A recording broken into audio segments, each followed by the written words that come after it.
Welcome to this episode of Cappuccino and Croissant, where today we're diving into a true icon of fashion and luxury, a brand that redefined the essence of chic, Chanel.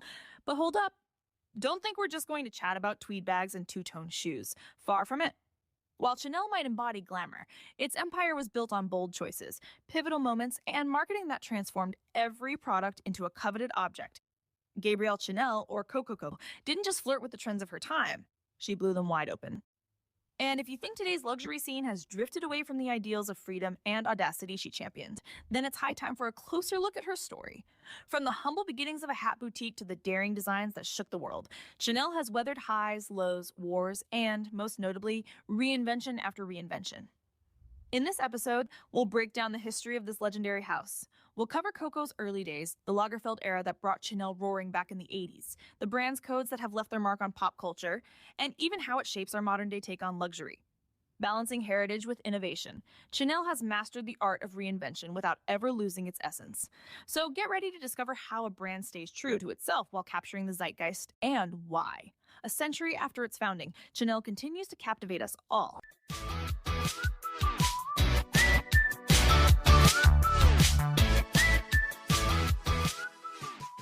Gabrielle Chanel, or simply Coco to those close to her, and soon to the whole world, had neither wealth nor a prestigious name to lift her into fame.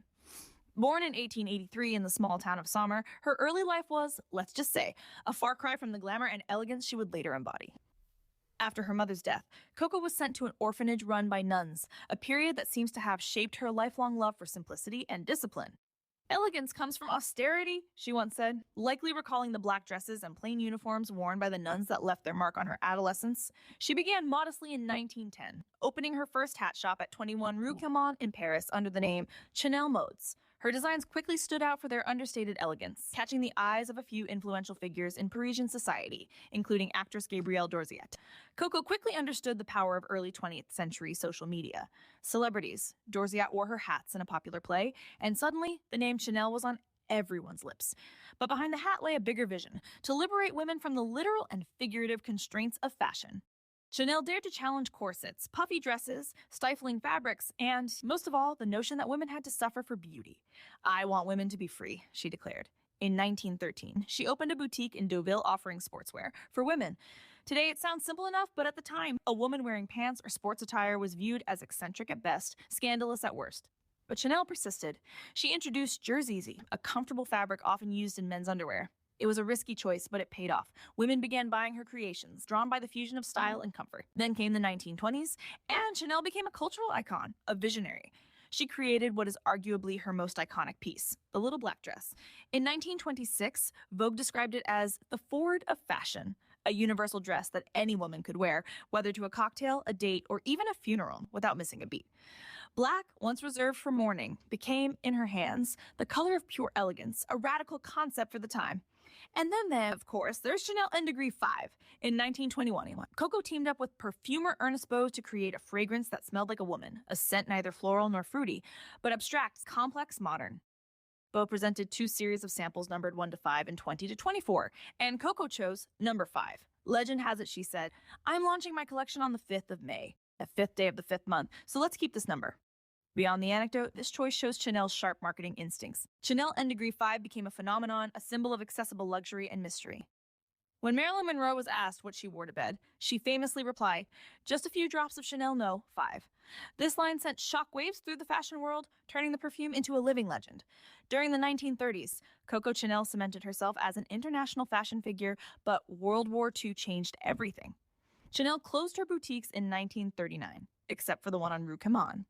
The war years cast a shadow over her, marked by personal and political choices that would later tarnish her reputation. It's documented that she had a relationship with German officer Hans Günther von Dinklage, an alliance that sparked controversy and accusations after the war. In 1944, she was briefly arrested, but thanks to influential connections like Winston Churchill, she avoided conviction. After the war, fashion had changed. Dior's new look dominated with its extravagant silhouettes and cinched waists.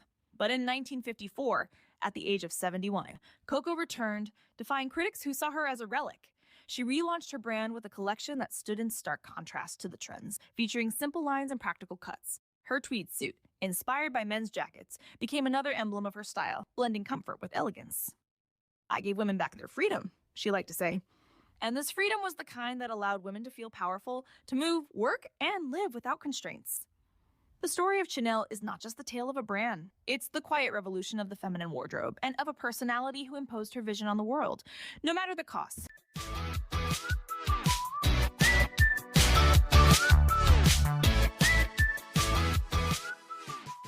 When Karl Lagerfeld took the reins at Chanel in 1983, the brand was teetering on the edge of irrelevance. Since Coco's death in 1971, successive collections had failed to capture the spirit of her style. But Lagerfeld, with his eternal black jacket and ever-present sunglasses, understood he wasn't there to imitate Coco, but to reinvent Chanel. Chanel is inimitable, he once said. The secret isn't to copy, but to capture her spirit. Upon his arrival, Lagerfeld infused modernity into the brand while respecting Coco's iconic elements. His genius lay in his ability to play with the codes. He brought back the tweed, the black and white palette, the double C logo, and the signature gold chains, but with a bold, fresh twist. For example, he took the famous tweed suit, once rigid and formal, and transformed it into a rebellious, rock-inspired piece, shortening it and pairing it with unexpected accessories. Modernity became Chanel's new mantra. Lagerfeld quickly recognized that a Chanel fashion show wasn't just a clothing presentation, but a cultural event. The Chanel shows transformed into grand artistic experiences. In 2008, he recreated an actual Parisian street inside the Grand Palais, complete with cobblestones, street lamps, and Haussmann-style facades as models strolled as if heading out for a baguette. In 2014, the Chanel supermarket became legendary. Guests entered to find a life-sized grocery store set where models pushed carts filled with Chanel Eyes products. I wanted to show that fashion should be as accessible as daily grocery shopping, Lagerfeld explained, a biting irony in an industry where even the simplest handbag costs thousands. These audacious, spectacular settings turn Chanel's show into an unmissable event. Stars flocked, journalists swooned, and social media erupted. Chanel was no longer just a clothing brand. It was a spectacle, a celebration of imagination. Lagerfeld was a master of image, making it an essential asset for Chanel. He chose ambassadors who embodied a modernized Chanel ideal, like Vanessa Paradis, the face of the Cambon bag in the 90s, followed by Lily Rose Depp, representing a new generation of ambassadors who blended authenticity and sophistication. Lagerfeld also understood the importance of digital imagery. He was, in a way, a pioneer of social media before its time, betting on strong, iconic visual campaigns. He knew that every image could become a myth, said Virginie Viard, his successor. And indeed, with each ad and photo shoot, Lagerfeld created not just an aesthetic, but a legend around Chanel. In the 2000s, he collaborated with renowned photographers to capture powerful images that became true works of art. With Keira Knightley, he created short films that went beyond mere advertisements, transforming into immersive mini-movies. Under Lagerfeld, Chanel became a brand where every product held meaning, every detail was reimagined. The 2.55 handbag, for example, was endlessly revisited, using modern materials and various patterns, all while retaining the signature quilted stitching and intertwined leather chain, symbols of understated yet assertive luxury. Lagerfeld once remarked that if Chanel changed, it would die, but if it stayed stagnant, it would collapse. It was also under Lagerfeld that Chanel strategically expanded. Fashion was joined by beauty lines, eyewear, and fine jewelry. Chanel's creations extended beyond the wardrobe to everyday accessories, reinforcing the idea that Chanel wasn't just a fashion brand, but a lifestyle. In parallel, Lagerfeld elevated the brand in fine jewelry with the Camellia collection, inspired by Coco's favorite flower, and with fragrances still dominated by the world's best-selling perfume, Chanel No.5. Karl Lagerfeld held Chanel's helm for 36 years, a nearly unmatched reign in fashion, marking each decade with eccentricity and vision. When he passed in 2019, the fashion world lost a visionary, and Chanel lost its genius. But Lagerfeld left behind an indelible legacy, an empire that continues to shape global luxury. Chanel under Lagerfeld was a story of revival, of the transformation of a dormant label into a cultural powerhouse. And as he himself said, fashion is ephemeral, but style is eternal.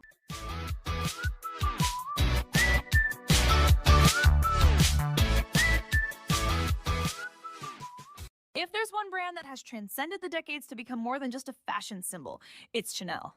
Embodying French elegance and luxury, and beyond that, a lifestyle, Chanel today stands not just as a fashion house, but as a cultural force, influencing not only the fashion industry, but also popular culture and the global perception of luxury itself. Chanel's impact on society extends far beyond clothing. Coco Chanel, in a way, predicted and even instigated female liberation through her designs.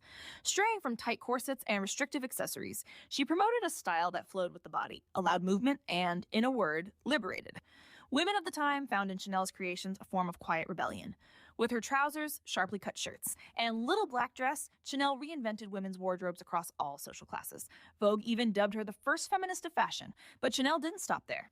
Her concept of luxury was rooted in a kind of elegant discretion, distinctly different from the extravagance of some competing brands. Far from oversized logos, Chanel made subtlety an art form. The double C logo wasn't there to shine with flamboyance. It was there to evoke a story, a heritage without saying too much. Luxury is something beautiful even on the inside, Coco once declared, perfectly capturing her philosophy. She catered to clients who understood, who appreciated without needing a display. In the 1950s, Chanel's cultural reach took on global dimensions with the legendary fragrance Chanel No.5. When Marilyn Monroe famously answered that she only wore a few drops of Chanel No, 5 inches to bed, it set off a cultural shockwave. Coco Chanel No, 5 inches to bed. It set off a cultural shockwave. Coco Chanel, who was never one for false modesty, reportedly remarked, "Thank you, Marilyn. You did more for No 5 than I could in a lifetime." Other icons followed suit. Catherine Deneuve, Nicole Kidman, Keira Knightley, and Audrey Tautou each represented an evolving vision of femininity that adapted over time while remaining true to the essence of Chanel. These ambassadors weren't chosen by accident. They were figures who, while widely admired, retained a sense of mystery and elegance. Chanel's advertising campaigns play on this image of sophistication and accessibility. In the early 2000s, Baz Luhrmann's short film for Chanel No.5, starring Nicole Kidman, set a new standard. It was a mini-movie with a multi-million-dollar budget, a statement that Chanel was not just a brand, but an entire world. This approach to advertising became a reference in luxury marketing, inspiring other brands like Dior to adopt a similar cinematic storytelling style. Chanel's approach to luxury isn't merely aesthetic, it's conceptual. Lagerfeld, who modernized the brand while respecting its traditions, often described Chanel as the art of the timeless. He frequently spoke of the durability of Chanel fashion, a concept that contrasts sharply with the frenzied consumption trends of today's luxury industry. While some luxury brands dove headfirst into high fashion, fast fashion, Chanel preserved an image of rarity. The 2.55 bag, tweed suits, and even Chanel No.5 aren't seasonal items. They're lifelong investments, symbols that grow more valuable over time. Today, this strategy inspires many other brands. Hermes, for example, uses a similar approach, limiting access to certain models to heighten desire. Influencers and celebrities play into this prestige, yet Chanel keeps its distance, avoiding the too visible, too accessible trap. Few brands achieve this level of desirability. Chanel's cultural influence reaches beyond fashion and marketing. Museums worldwide have dedicated exhibitions to Chanel, such as the Metropolitan Museum of Art in New York with Chanel, beyond fashion. The MoMA even includes the Chanel No.5 bottle in its permanent design collection, a testament to the brand's influence outside of the fragrance world. In music and film, Chanel is a recurring symbol of elegance. The little black dress has become a cultural reference, worn in films, mentioned in songs, and recreated in artworks. For Chanel, this cultural omnipresence is a way to guarantee longevity that fashion, ephemeral by nature, rarely achieves. By appearing in artistic works and museums, Chanel situates itself within a kind of imaginary museum where the brand becomes an artifact of modern history. Ultimately, Chanel has built itself into not only a luxury brand, but a true cultural pillar. In 2024, Chanel continues to innovate while remaining true to its essence. It retains that aura of timelessness, constantly reinventing itself while shaping mass culture and elite codes alike. Far from following trends, Chanel reclaims, redefines, and imprints its mark on them. In today's age of overconsumption, Chanel remains a rare exception in the luxury world, a brand that defies time and trends while embedding itself in our memories. Through its ambassadors, iconic fragrances, and timeless designs, Chanel has reshaped how we perceive luxury, not as a need for belonging, but as an art of living.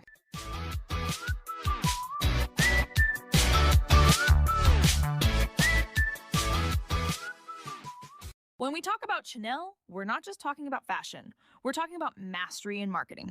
If Chanel remains one of the world's most desirable brands, it's because it understood, long before others, that selling luxury isn't about selling a product. It's about selling a vision, an experience, and a myth. From the very beginning, Coco Chanel knew that her empire had to be built on a foundation of exclusivity. This lesson has been meticulously preserved by her successors. Unlike brands like Louis Vuitton or Gucci that leaned into limited editions and collaborations of all kinds, Chanel kept its collections in-house for a long time, reinforcing its image as a closed elite house. The 2.55 bag, for example, has never been marked down or offered in flashy seasonal colors. It has stayed true to its original form, becoming a timeless grail, impossible to date.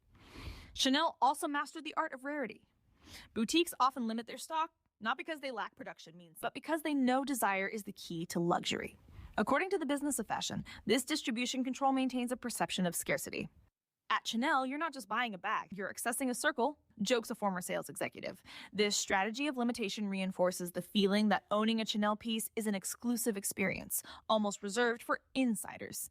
Chanel has also perfected the art of storytelling. The brand doesn't just sell clothes or perfume, it sells a story, a legacy, and above all, continuity. Each Chanel product tells a tale. The chains on the quilted bag recall the belts worn by the nuns at Coco's orphanage. The camellia is a nod to her favorite flower, and the black and white palette has become a visual signature. This storytelling shines in their fragrance campaigns.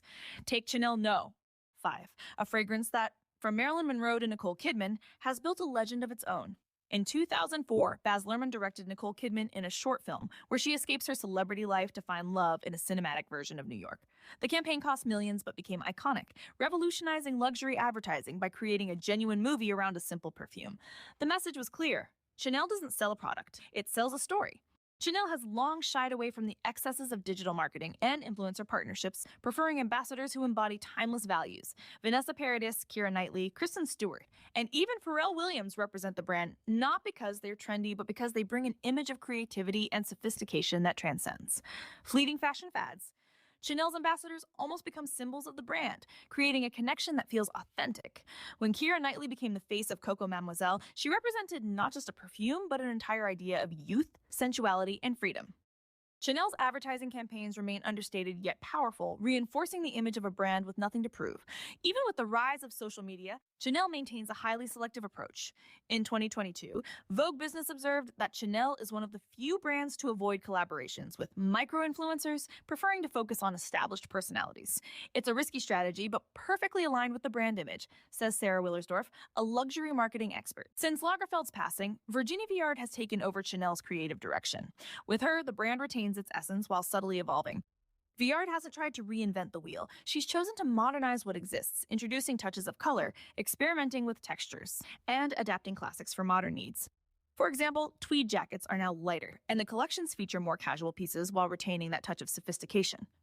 Viard's shows, though perhaps less spectacular than Lagerfeld's, still play on Chanel's magic. Whether in the Grand Palais or unexpected locations like gardens or libraries, Chanel knows how to captivate without excess, focusing on ambiance and atmosphere over extravagance.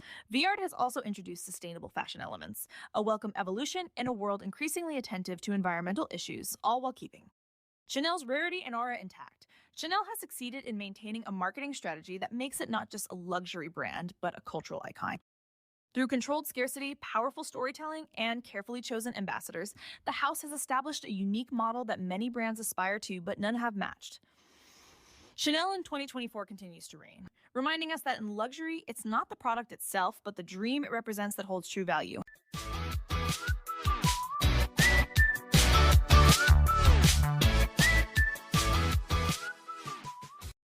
As we journey through the history and evolution of Chanel, it quickly became clear that this house is not just a luxury brand, but an institution in its own right. From Coco Chanel's humble beginning, where she shattered fashion norms with a mere snip of her scissor, to Karl Lagerfeld's spectacular show and Virginie Viard's refined approach, each chapter of Chanel pushes the boundaries of fashion, continually redefining that what luxury truly means. Little pause here. Yeah, it's my actual voice. I ran out of credits for the voice I'm using, so don't mind the accent, please. Anyway, in 2024, Chanel embodies a delicious paradox, both timeless and resolutely modern. The brand refuses to bend to the fleeting trend, choosing instead to root its creation in a rich heritage while still innovating with an undenying elegance. Virginie Viard has proven she can juggle this legacy without becoming a curator of the past by lightening silhouettes and adapting cuts. She preserves the essence of Chanel while catering to the desire of the modern woman.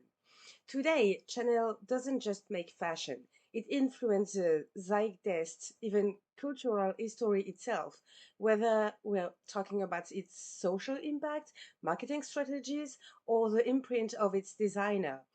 Chanel is far more than a collection of clothes and accessories.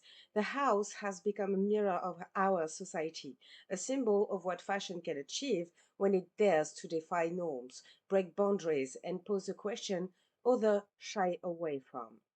What we remember about Chanel ultimately is this quite unique ability to inspire. Generation comes and goes, but Chanel's dream remain immutable, timeless.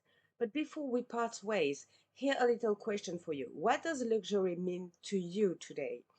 Is it that timeless quality, an object that endures and persists, or has luxury become something more fleeting, more accessible?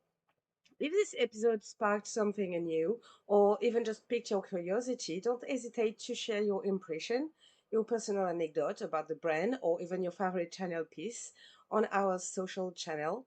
I always love reading your stories and seeing how, in your own way, you feel this living legend. And of course, don't forget to follow Cappuccino and Croissant on your favorite podcast platform. Leave a quick review. It's thanks to you that the adventure continues, so a big thank you. Follow me on social media or subscribe at capcroissantmedia.com, where you can also leave a little something to help me grow the podcast if you want to. As for me, I'll see you very soon for a new episode where we'll continue exploring, analyzing, and sometimes even dissecting our pop culture. All right, then, take care.